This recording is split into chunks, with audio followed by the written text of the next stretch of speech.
Anugrah Sam with student number 202052. Here I will talk about barriers in CCU in the movie Past Lives.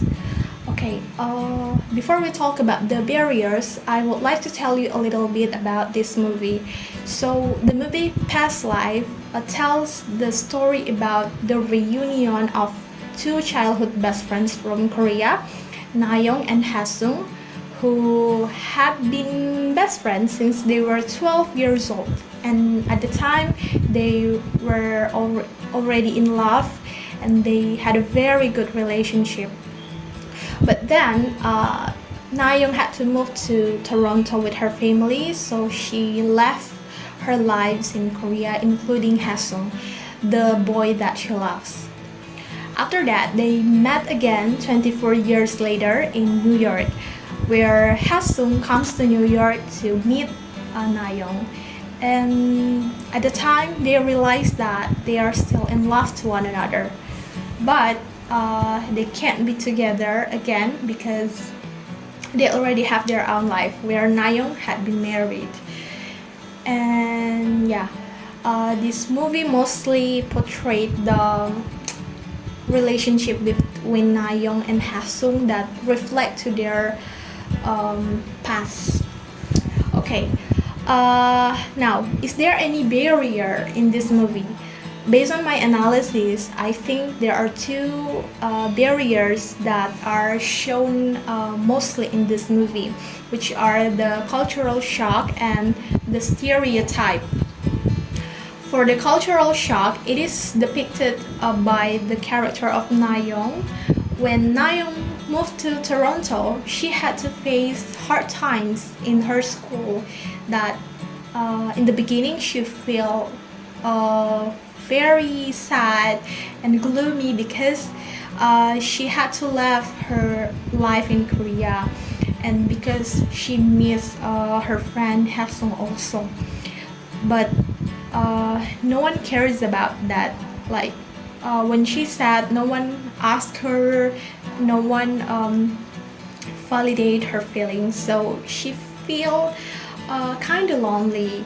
And I think that indicate the cultural shock of Nayoung because she expect the same treatment as in Korea as with her friends.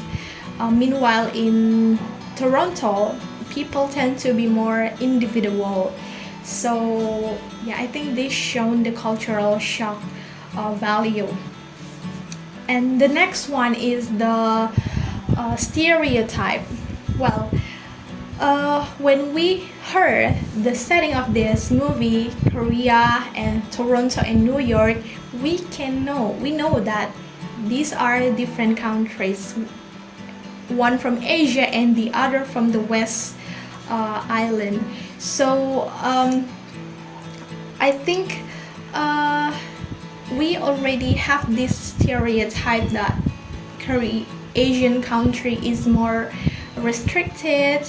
Meanwhile, the West country more liberal maybe or free. And these stereotypes are portrayed in Nayoung's character. That when she moved to Toronto, she influenced by the environment around her.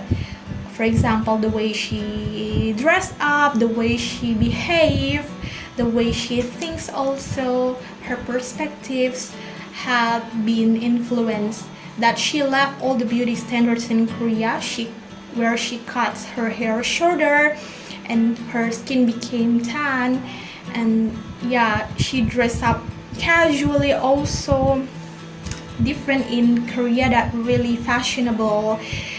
And yeah, the way she thinks also more open-minded, that she can do anything there without any restriction. Yeah, so I think when we talk about the stereotype of Asian that is strict and West is more free, I think it is portrayed perfectly in Nayoung's character. That yeah, it is true. West country are more free than the Asian country. The lifestyle in West Country, in Toronto, in New York, is not as restricted in Asian country. Where in Asian there are a lot of rules, there are a lot of ethic that must be followed. So yeah, I think that's the two barriers that are shown dominantly in this movie. And in addition, I want to say that even though this movie is a romantic drama movie, but I think this movie shows us that every country has its cultural identity, and environment does influence one's character, as can be seen from the Nayeong's character. So yeah, I think that's the cultural values that maybe I can learn from this movie. And yeah, I think that's all. Thank you very much for your attention, and I hope this video can be beneficial for our insight about the cross-cultural understanding. Thank you. Bye bye.